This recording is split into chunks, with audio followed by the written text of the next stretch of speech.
你在干嘛？哎，在干嘛？这姿势真的是丑到爆炸！这干嘛？这干嘛的？这个可以让你一觉到天亮的东西。什么意思？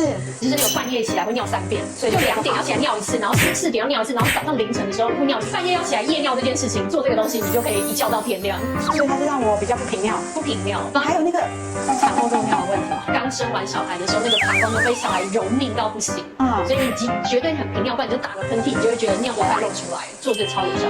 所以你只要坐在这里，就有改善。你只要30分钟，它是透过电疗，跟Embody的原理一样，只是一个是垫肚子，一个是垫我们盆底肌。所以气色变好，其实也是因为晚上睡眠变好了，所以你终于不用半夜起来尿尿。